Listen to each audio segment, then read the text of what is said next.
Ano ba ang tawag ng Panginoon na malinaw na itinahayag ng aming mga bibis ngayon? Ito ay ang pagpapahayag ng mabuting balita. Proclaiming the gospel, the goodness of God's kingdom. Sa Ebanghelyo narinig natin ang salaysay kung paano tayo magiging matapat sa ating misyon. Napakaganda halimbawa binigay sa ating ng mga apostoles. Pagkatapos nilang tumarin ang misyon at pagpapahayag ng mabuting balita tungkol sa pagkakaya ng Diyos. Ang Ebanghelyo ay narinig natin ng last Sunday.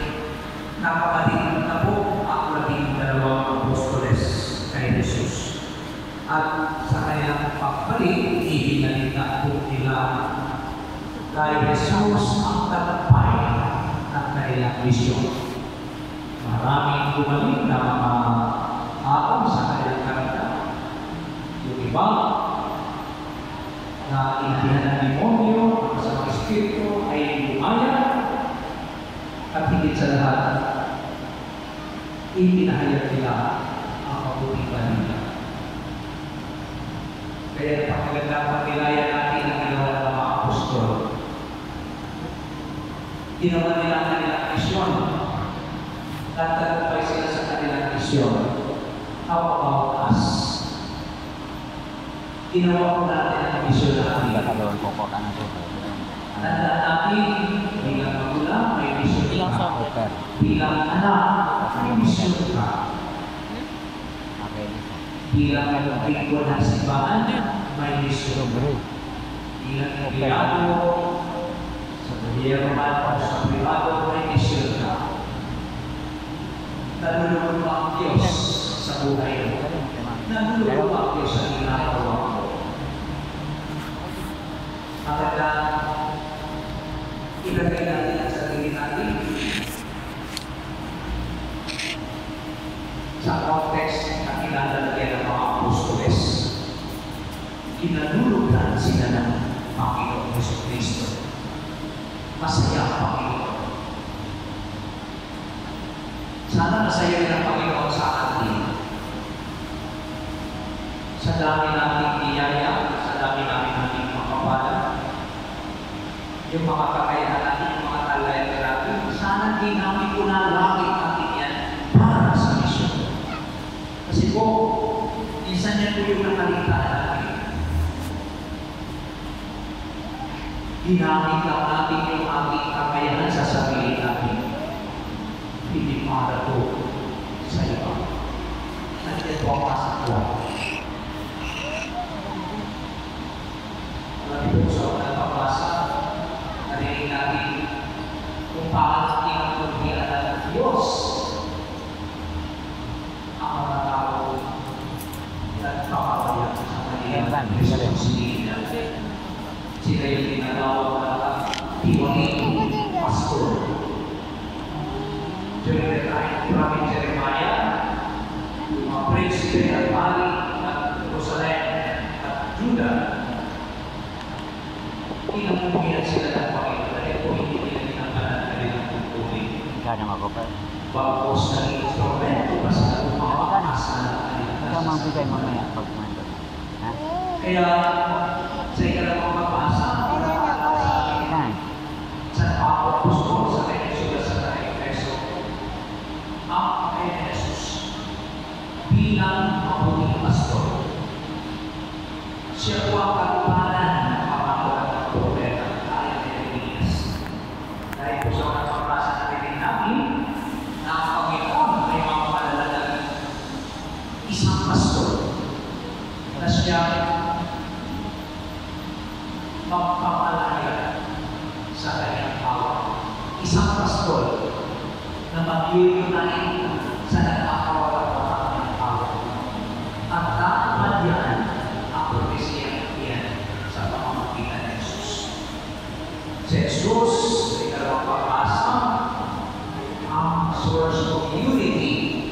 Unity na mga Hudyo at mga Pilipino. Dahil away-away ng pamamayan ng kakaisa sila. Dahil Yan po ang ating Jesus. Mayroon na. Yan po ang kanyang kakanilan na pwede natin makawakan. Dahil nung tayo itiyagan, tayo ay nakisa sa si Jesus. Tinamali-mali ang propeta. We are all to propagate the kingdom of God because we share His mission. We will receive our baptism.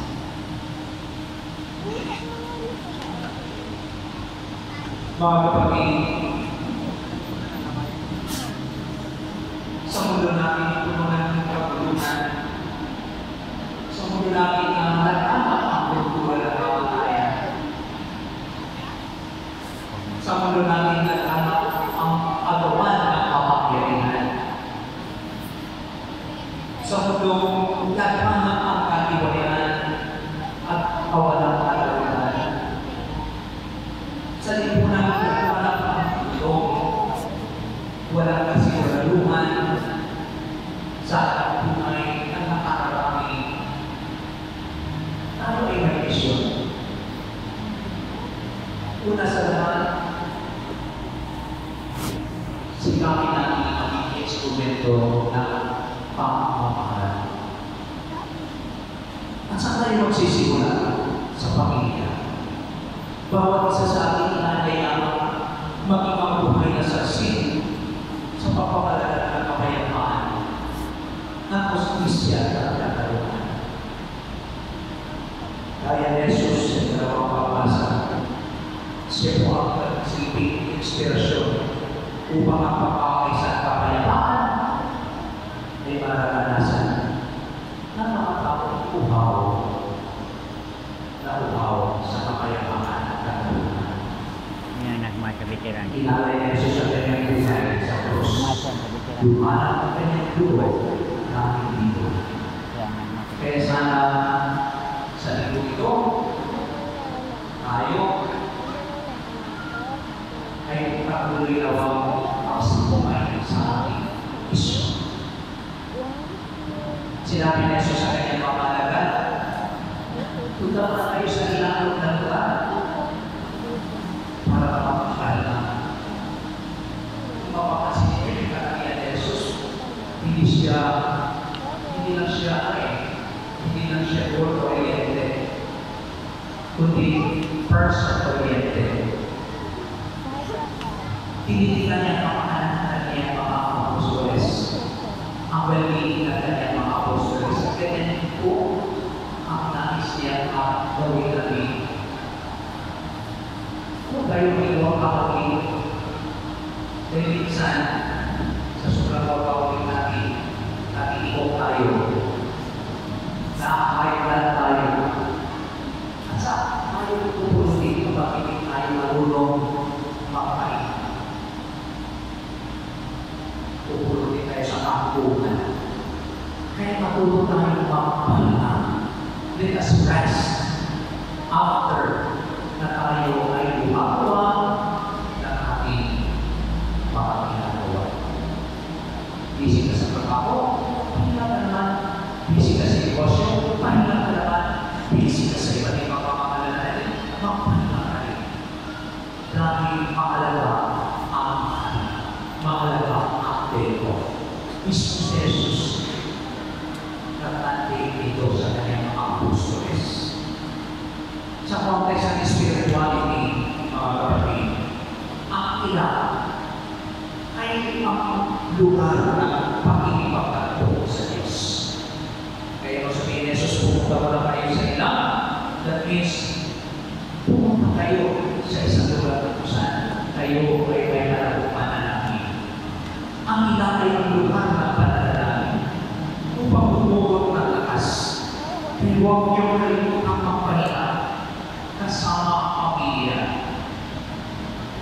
Pagkakita tayo ay lang na dumaan na rin kayo dito para po magsimba.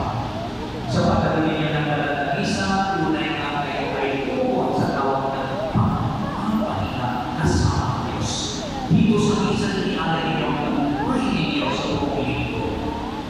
inialay ninyo ang pasasalamat ninyo, ang mga intensyon ninyo sa Panginoon.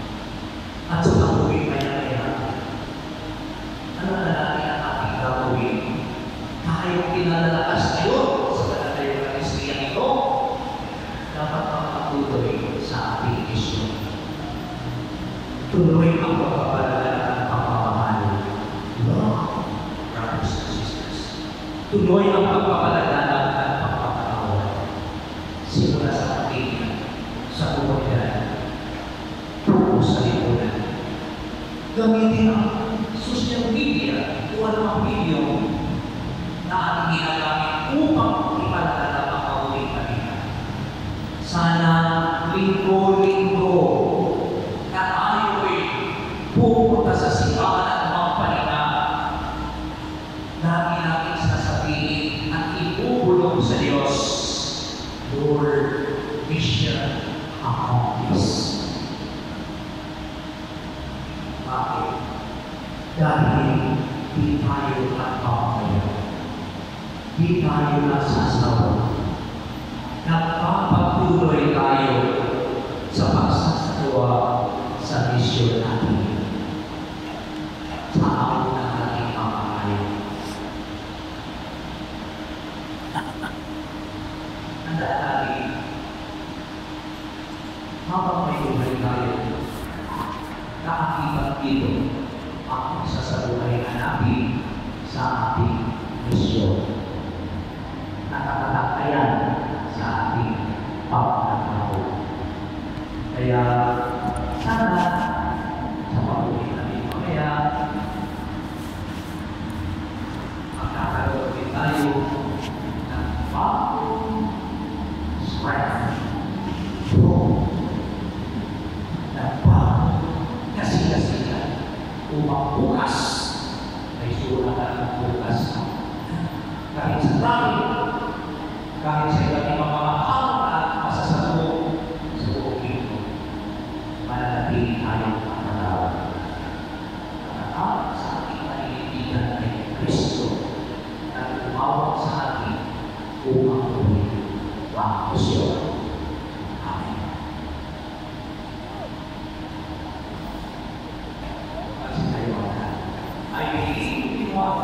The Father Almighty, maker of heaven and earth, of all things visible and invisible, I believe in one Lord Jesus Christ, the only begotten Son of God, born of the Father before all ages, God from God, light from light, true God from true God, begotten and made, consubstantial to the Father, through him all things were made, first man for our salvation, came down from heaven, and by the Holy Spirit was incarnated of the Virgin Mary, amen.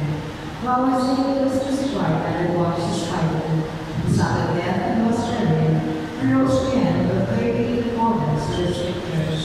He ascended into heaven, and is seated at the right hand of the Father.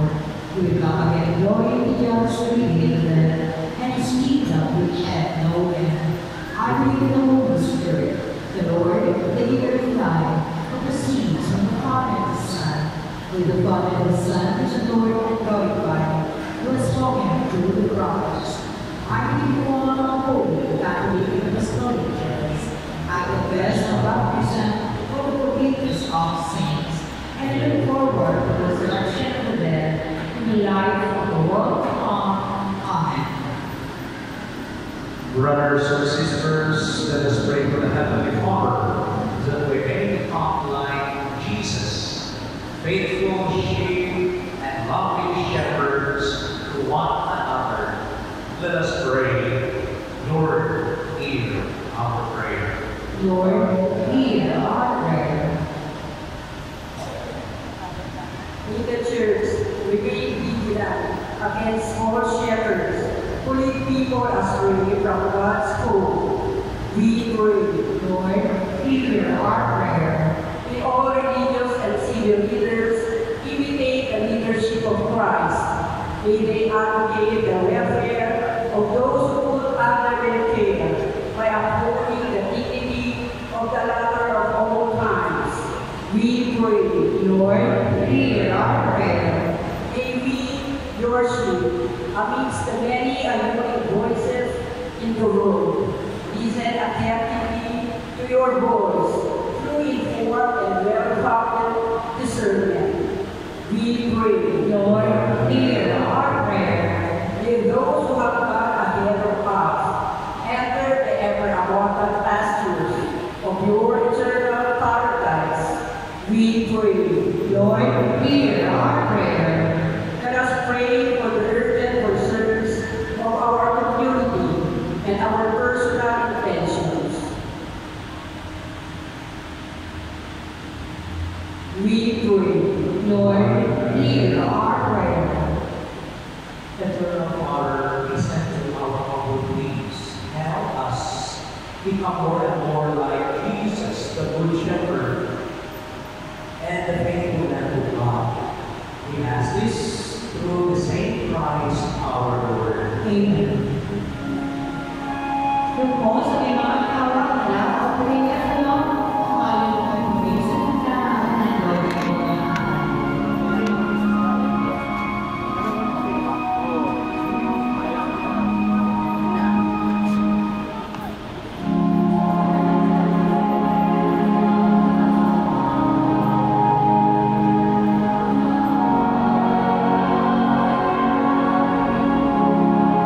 Nauna pa.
May the Lord accept the sacrifice of your hand for the praise and glory of his name, for our good and the good of all his holy church. O God, holy no and perfect sacrifice, brought to completion valiant offerings of the law, accept, we pray, this sacrifice from your faithful servants, and make it holy as we bless the gift of Abel, so that what each has offered to the honor of your majesty may benefit the salvation of all. Through Christ our Lord. Amen. The Lord be with you. And with your spirit, Lift up your hearts. we lift them up to the Lord. Let us give thanks to the Lord our God. It is right and just. It is truly right and just, our duty and our salvation, always and everywhere to give you thanks, Lord, holy honor, almighty and eternal God. For you so loved the world that in your mercy you sent us the Redeemer, to live like us in all things but sin, so that you might love in us what you love in your Son, by whose obedience we have been restored to those gifts of yours, that by sinning we had lost in disobedience. And so, Lord, with all the angels and saints, we too give you thanks, as an exaltation we acclaim.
So that they may become for us the body and blood of our Lord Jesus Christ. At the time he was betrayed and entered willingly into his passion, he took bread, and giving thanks, broke it and gave it to his disciples, saying, "Take this, all of you, and eat of it. For this is my body, which will be given up for you."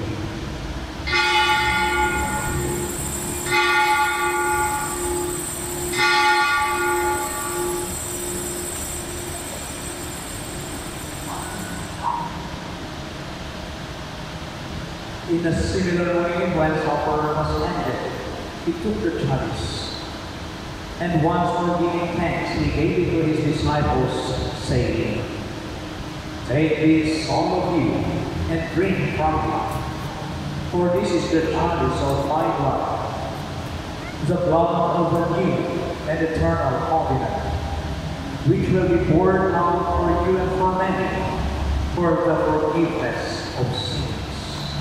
Do this in memory of me."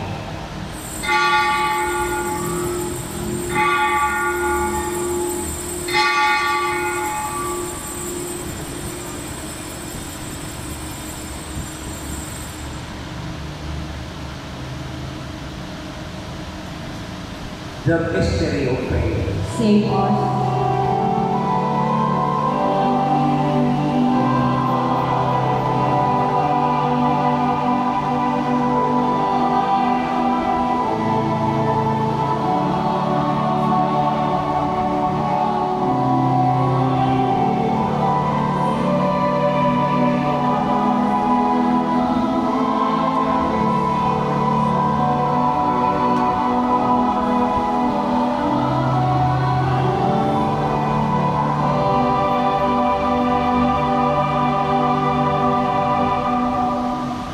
Therefore, as we celebrate the memorial of his death and resurrection, we offer you, Lord, the bread of life and the chalice of salvation, giving thanks that you have held us worthy to be in your presence and minister to you. Humbly we pray that partaking with the body and blood of Christ, we may be gathered into one by the Holy Spirit. Remember, Lord, your church spread throughout the world, and bring her to the fullness of charity, together with Francis our Pope, and Roberto our Bishop, and all the clergy. Remember also our brothers and sisters who are falling asleep in the hope of the resurrection, and all who have died in your mercy. Welcome them into the light of your face. Have mercy on us, O we pray, that with the Blessed Virgin Mary, Mother of God, with Blessed Joseph, her spouse, with the blessed apostles, and all the saints who have pleased you throughout the ages, we may merit to be co-heirs to eternal life, and may praise and glorify you through your Son, Jesus Christ. Through him and with him and in him, O God Almighty Father, in the unity of the Holy Spirit, all glory and honor is yours forever and ever.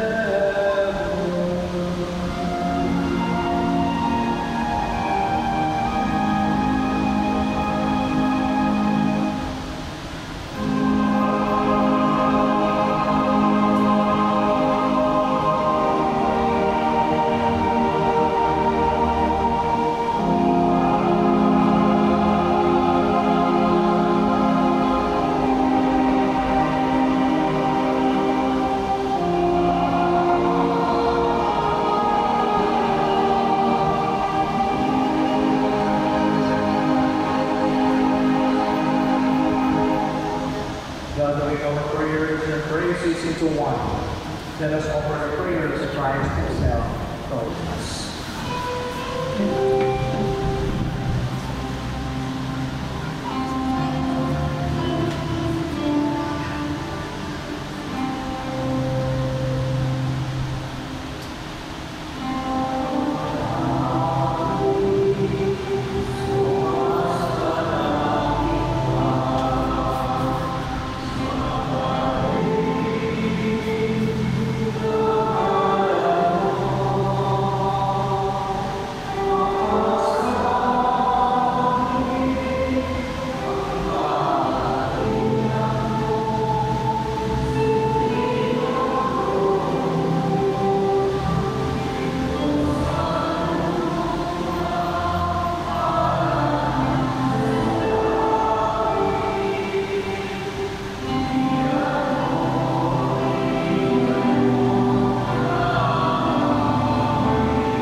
Deliver us, Lord, we pray, from every evil. Graciously grant peace in our days, that by the help of your mercy, we may be always free from sin and safe from all distress, as we await the blessed hope and the coming of our Savior, Jesus Christ. For the kingdom, the power, and the glory are yours, now and forever. Lord Jesus Christ, who said to your apostles, "Peace I give you, my peace I give you," look not on our sins, but on the faith of your church, and graciously grant her peace and unity in accordance with your will, who live and reign forever and ever. Amen. The peace of the Lord be with you always. And with your spirit. Let us offer each other the sign of peace. Peace. Peace.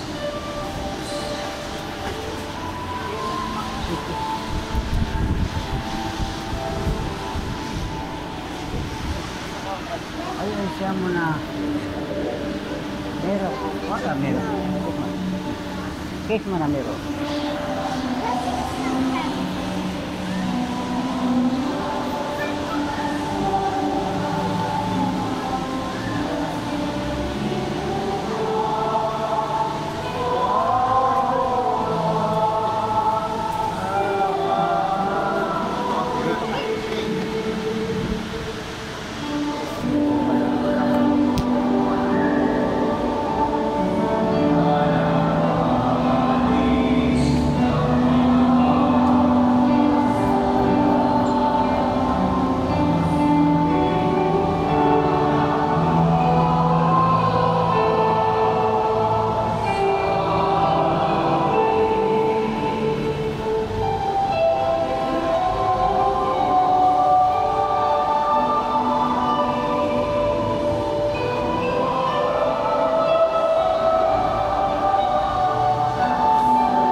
Let's introduce all to the supper of the Lamb. Lord, I am not worthy that you should enter under my roof, but only say a word, and my soul shall live.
Pabatiin, nagkakaroon tayo ng second collection.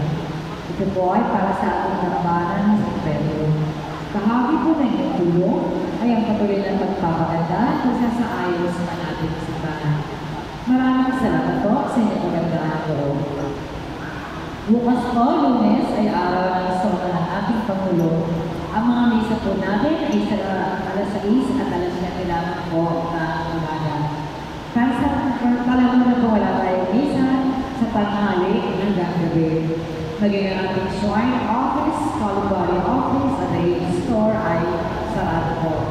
Ang ating mga misa devotion para sa Martes kay Padre Pio, sa Miyerkules naman, pinanalangin sa Cloro, sa Webes kay St. Jude at Inandiasay, at sa Friday, ito naman po ay para sa mga anak po Nazareno sa Sacred Heart of Jesus.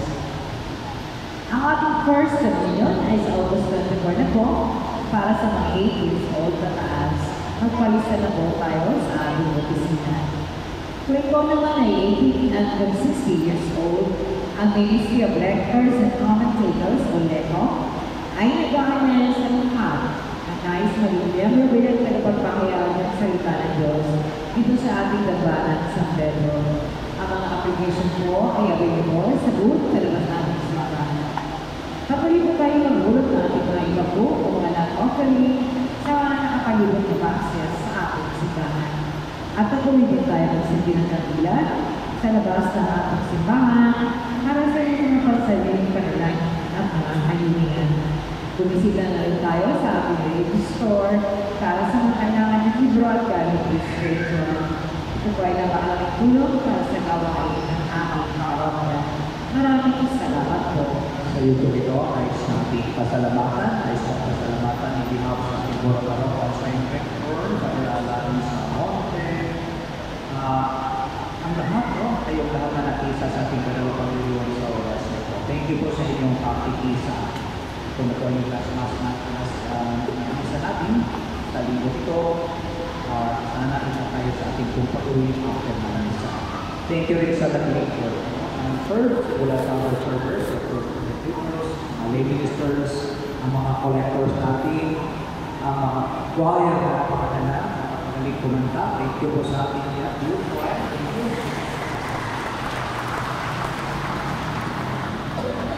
Parang pangawala ng meron ng mga boses. Thank you sa inyo, ha? Ang ating mga guard, sa mga security guards natin, mga kapulisan, ating short, safety, ng ating mga kapiliwang, simulan pa kami ng mga pangalaman sa gabi nito. Thank you po sa inyo lahat.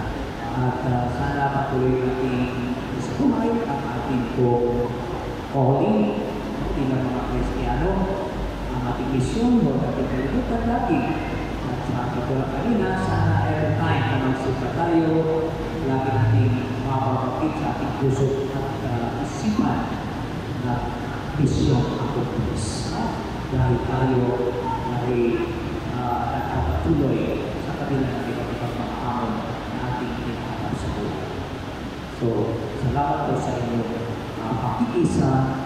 Hindi po kay Father Chris din po, kasi Father Chris, nanalangin dito natin, pagkikilala namin sa mga dito, buhay po siya ngayon sa Mindanao, dahil po tatlo sa kanyang kamag-anak tumana po. Sabi na niya, harvest time.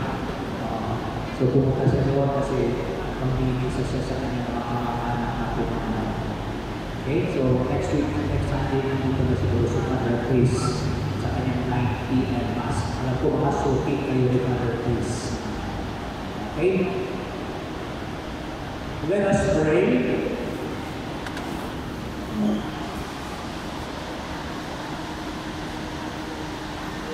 Graciously be pleasant to your people, we pray, O Lord, and lead those you have endued with heavenly mysteries to pass from former ways to newness of life, through Christ our Lord. Amen.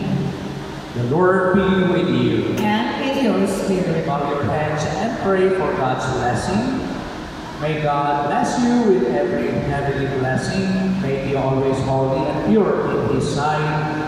Pour out in abundance upon you the riches of His glory, and teach you with the words of truth. May He instruct you in the gospel of salvation, and ever endow you with fraternal charity.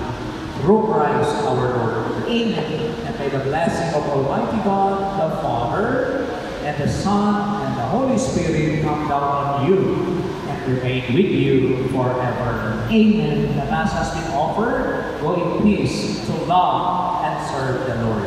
Thanks be to God.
Yun yung magbibigay sa atin ng pera sa LG. May pautang kami sa LG. 200, daddy. 500.